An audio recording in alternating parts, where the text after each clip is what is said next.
నిత్యావసరాలైన బియ్యం, కందిపప్పు, ఇతర పప్పుధాన్యాలు, కూరగాయలు అన్ని అందుబాటు ధరలో ఉండేలా చర్యలు తీసుకోవాలని అధికారులకు, వ్యాపారులకు సంయుక్త కలెక్టర్ రాహుల్ మీనా ఆదేశించారు. జిల్లా సంయుక్త కలెక్టర్ రాహుల్ మీనా అధ్యక్షతన జిల్లా స్థాయి ధరల నియంత్రణ కమిటీ కలెక్టరేట్లో సంయుక్త కలెక్టర్ ఛాంబర్ నందు సమావేశం నిర్వహించడం జరిగింది.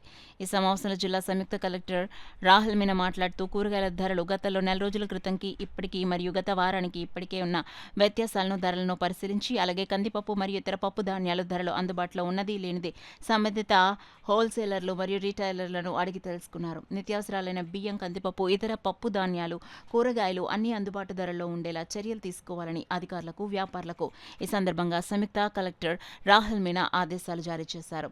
వినియోగదారుల సంఘ సభ్యులు మాట్లాడుతూ కాకినాడ నగరానికి సంబంధించి జనాభా పెరుగుతున్నందున మరికొన్ని రైతు బజార్లు అందుబాటులోకి తెచ్చే విధంగా ప్రభుత్వాన్ని చర్య తీసుకోవాలని కోరారు. జాయింట్ కలెక్టర్ ఈ విషయమై తగు నివేదిక ఇవ్వాల్సిందిగా మార్కెటింగ్ శాఖ వారిని ఆదేశించారు.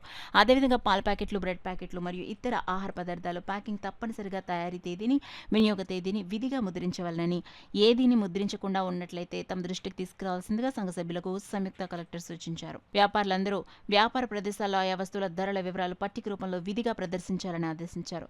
ఈ సమావేశానికి జిల్లా పౌర సరఫరాల అధికారి ఆర్ఎస్ఎస్ సత్యనారాయణ రాజు, జిల్లా పౌర సరఫరాల manager M Devula Nayak, assistant controller legal metrology S Saleem, assistant director marketing P Raghavendra Kumar, commercial tax నుండి జి పద్మావతి, రైతు బజార్ల ఎస్టేట్ ఆఫీసర్లు, రైస్ మిల్లర్ల ప్రతినిధులు, హోల్సేల్ వ్యాపారులు, రిటైల్ వ్యాపారులు, ఛాంబర్ ఆఫ్ కామర్స్ ప్రతినిధులు పాల్గొన్నారు.